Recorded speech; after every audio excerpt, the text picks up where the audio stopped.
Hi everyone, my name is Matt and welcome to my channel. Let's do something a little different today and paint some models for Star Wars Legion. Atomic Mass Games generously sent me the Separatist Alliance Starter Set to paint up for the channel. In the first half of the video, we'll use a few simple techniques to quickly paint all the troops to a battle-ready quality. In the second half, we'll spend a little more time painting General Grievous. So let's grab our brushes and get started. Let's paint the B1 Droids first. After assembling the models, I undercoated them all over with a canned gray primer. Then I sprayed them with white paint from the top and sides with my airbrush. The result is a subtle zenithal style effect with white on the top blending to gray on the underside. If you don't have an airbrush, you could do the same thing with gray and white spray cans, or you could just spray it entirely with white. I painted the model all over with a layer of skeleton horde. I like to work on one section at a time and use the brush to soak up any excess paint. The paint will continue to settle and pool, so make sure to go back and double check for any pooling, and soak up the extra paint if needed.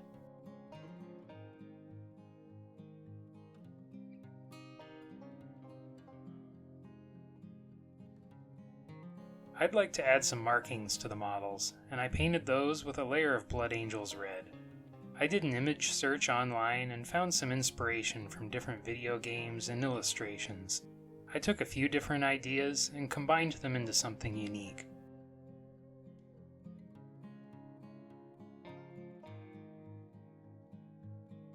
Let's add some scratches to the red areas next using foam.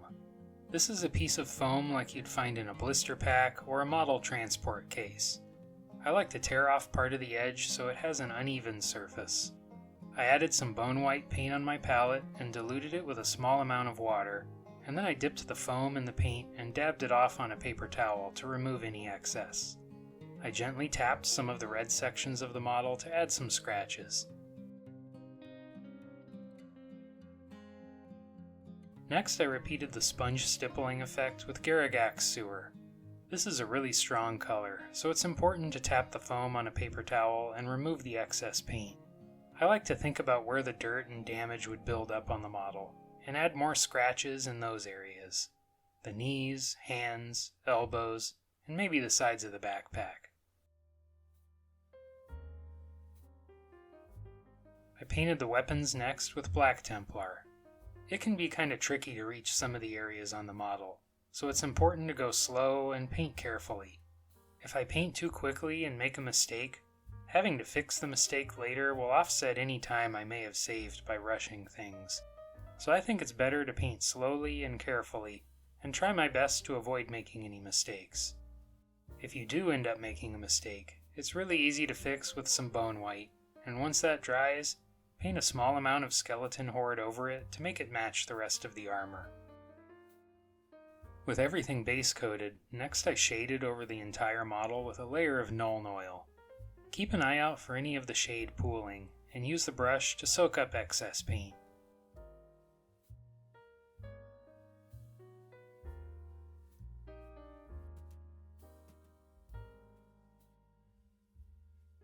Now that the shade is dried, I'd like the weapons to have a really dark looking steel color. I used an old brush and lightly dry brushed the weapons with Iron Warriors. Finally, I added a few dots of Fire Dragon Orange on the backpack switches.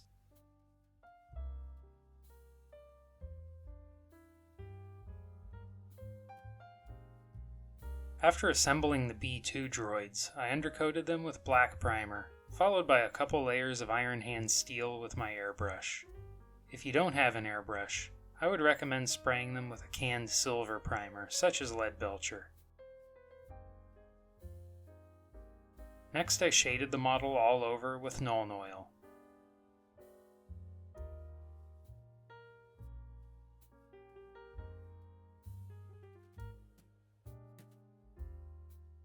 I decided to add some markings to the models with Blood Angel's Red, similar to the B1 Droids. I did an image search online and combined a few different ideas together. I like the look of Blood Angel's Red over a silver paint. It's semi-transparent and has a slight metallic sheen to it, kind of like a candy coating on a car. I'm trying to keep this layer thin and even and avoid any pooling. The model already has shading on it, and I want this layer to tint the surface beneath it rather than really darken anything.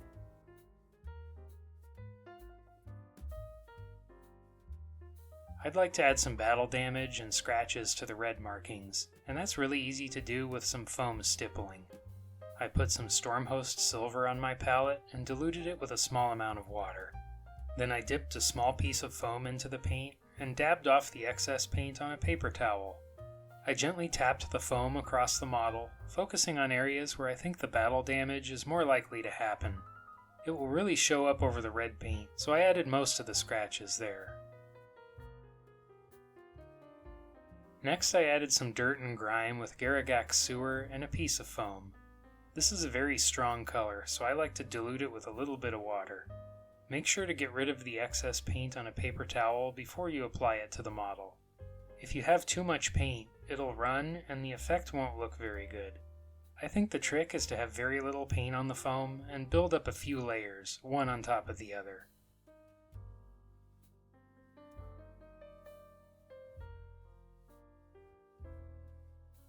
Next I painted some Fire Dragon orange on the lens, leaving a dark outline around it. Finally, I painted a layer of Black Legion on the face lens.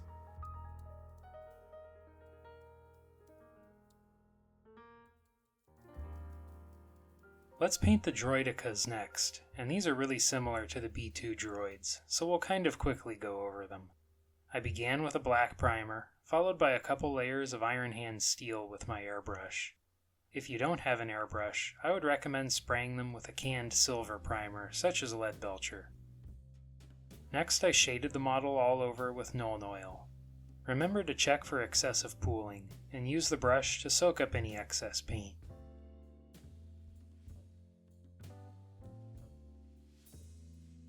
I painted a few of the armor panels with Blood Angel's Red. I looked for inspiration on the internet, and I also picked a few random areas that I thought would look cool. Just like with the B2 Droids, I want this layer to evenly tint the layers beneath it rather than collect in the recesses.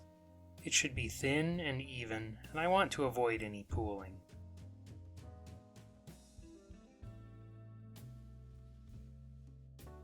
Next I added some scratches to the model with Stormhost silver, applied with a piece of foam.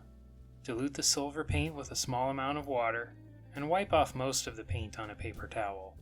I tried to think about where the paint is most likely to scratch from wear and tear, and I added more of the scratches in those areas.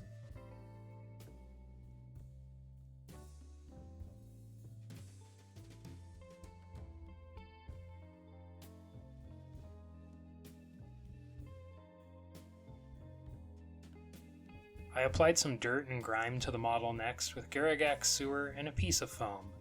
This is a really strong color, so I recommend diluting it with some water. Remember to wipe off most of the paint on a paper towel before applying it to the model. I think it's more effective to build up several thin layers on the model rather than trying to get it all in one layer with strong paint.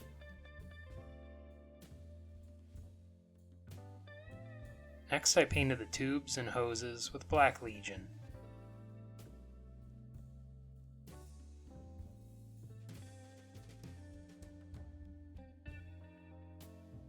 Then I painted the lenses with Blood Angel's Red.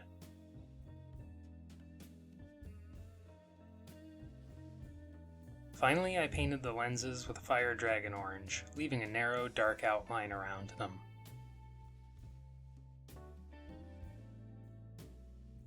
Let's paint General Grievous next, and I decided to paint the cape separately from the rest of the model.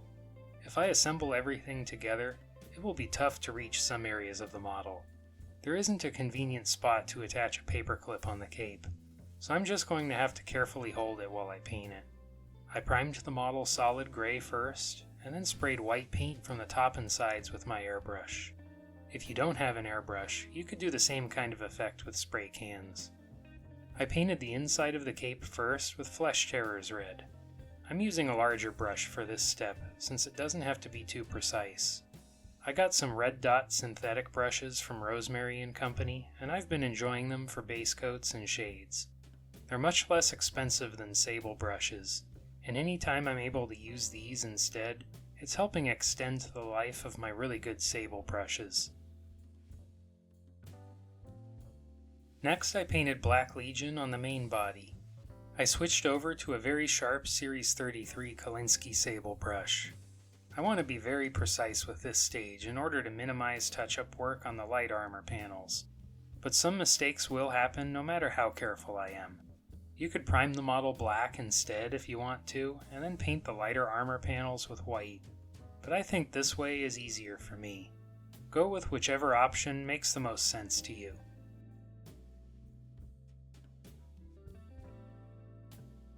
Next, I lightly dry brushed the black armor with Iron Warriors. Now is a great time for me to ask you to do those YouTube things that we all love so much. If you're liking the video so far, please give it a like. And don't forget to subscribe to the channel so you don't miss out on any future content.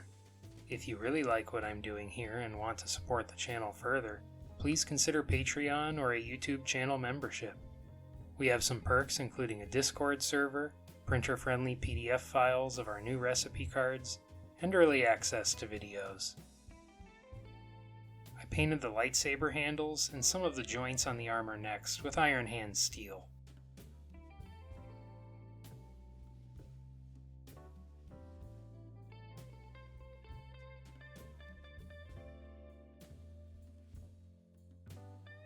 I painted the backside of the cape with gray number 2 from my custom grayscale, and you can learn how to mix your own set in this video here.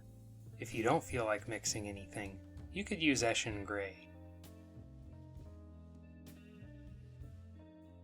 Next, I shaded everything with my Armor Wash mix. This is a mix of equal parts Rattling Grime, Contrast Medium, and Lamian Medium, and you can learn how to mix your own in this video here. If you don't feel like mixing anything, you could paint a couple layers of Nuln Oil instead. Since I have to hold on to the cape, I had to paint the shade in 2 stages. I painted the inside first, and left that to dry while I shaded the rest of the model. By that time, the inside of the cape was dry, and I was able to apply the shade to the outside. Next, I touched up the armor with a couple shades of very light gray. The exact shade will vary across the model, depending on how heavy you sprayed the white layer with the airbrush.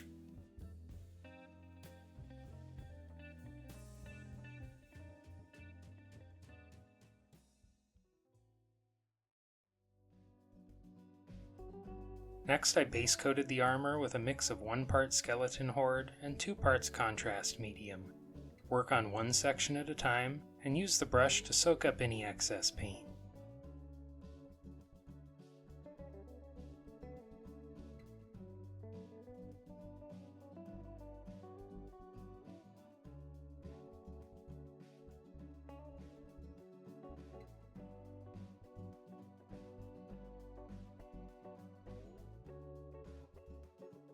Next, I diluted Nuln Oil with an equal amount of Contrast Medium and painted it over the armor. I don't want to darken the armor too much. I want it to have a slight grayish tone, and diluted Nuln Oil will make the subtle effect that I'm going for. I don't want it to pool too much either. I'm going for a thin, even layer.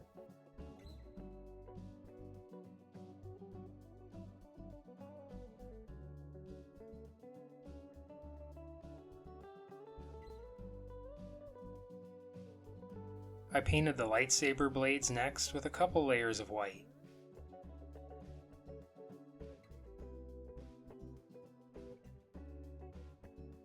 I'd like to add a simple glowing effect on the lightsaber handles, so I diluted some white paint with water, and using an old brush with a blunt tip, I added a light glaze near the base of the blade. After the first layer dried, I added another just a little bit closer to the blade, and I repeated the process a few times until I was happy with it. Now let's add some color to the blades.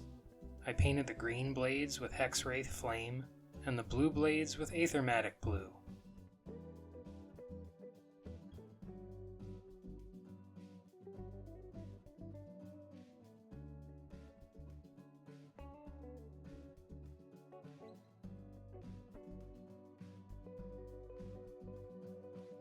For more intense color, I added a second layer on the end of the blades.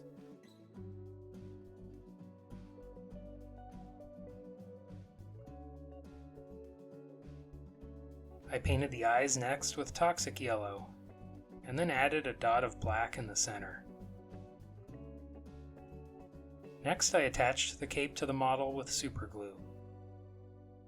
There are some small gaps on the cape, and I decided to fill them in with epoxy putty. This is a two-part putty often called green stuff. Mix the blue and yellow parts together, and then you have about 20 minutes to sculpt with it before it cures. I have a few dental tools, and I also like this rubber cone-shaped tool.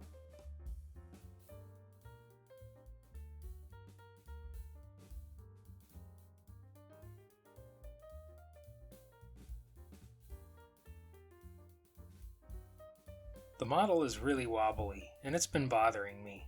So while the putty is drying, I decided to glue a piece of cork under his foot. Now it seems a lot more stable. I think I should have done this at the very start. Once the putty cured, I painted over it with dark gray. For such a small area, I don't think it's necessary to apply primer first. Then I shaded the gray spot with the armor wash mix. Apply a second layer if needed so it matches the rest of the cape. At this stage, you could base the model and call it finished, but I'd like to add a couple highlights and extra details, so let's keep going. I added some highlights and scratches to the cape with glazes of gray number 2. Dilute the paint with plenty of water, and with barely any paint on the brush, build up thin layers of scratches, one on top of the other. I'm going to focus the highlights on the edges and the top half of the cape. I'll add some weathering to the bottom half later.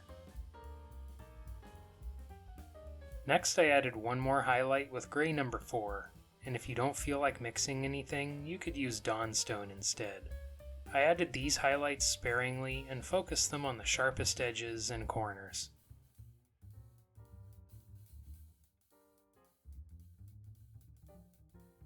I added some dirt to the bottom of the cape next with Mournfang Brown, diluted with plenty of water. I like to use an old brush with a blunt tip for this kind of effect. With very little paint on the brush, stipple the paint and make some random looking marks along the bottom. Once the first layer dries, you can add another to strengthen the color.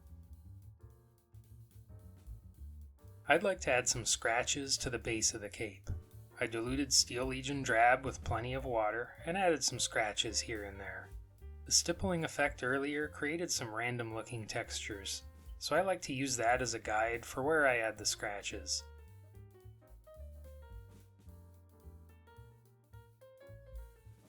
Next, I highlighted the edges of the bone-colored armor with off-white. You could add some scratches here and there too if you like.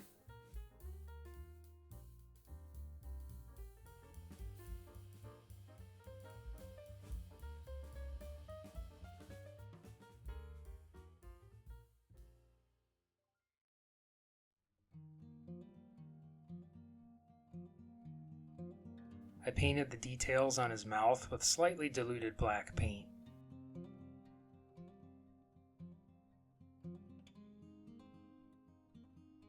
I highlighted the dark steel limbs next with scratches of Iron Hand steel. I also highlighted the lightsaber handles and the details on his mask.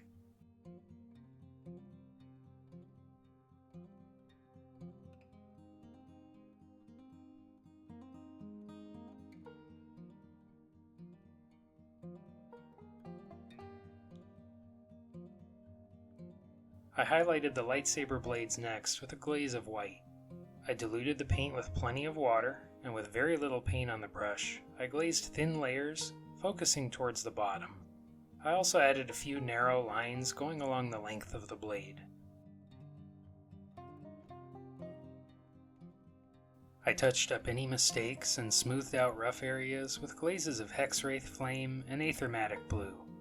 I darkened the ends of the blades a little bit more, which will help give them more definition.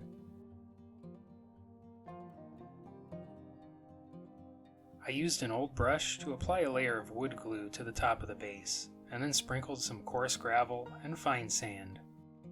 After the glue dried, I painted the base with thinned Rhinox hide. followed by a dry brush of XV88, and then bone white.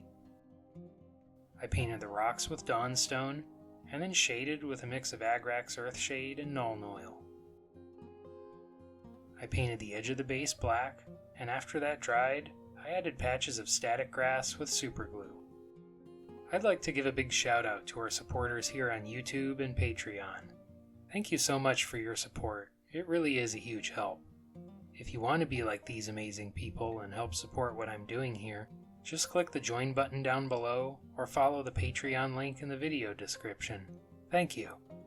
I really enjoyed painting these models. I grew up on the original trilogy and then the prequels, and like many of us, I had a bunch of the Star Wars toys. This brought back memories of playing with the old Micro Machines toy sets. Now I just need to paint another army or two, and then I can reenact all the battles from my childhood. Would you like to see more Star Wars Legion on the channel? What should I paint next?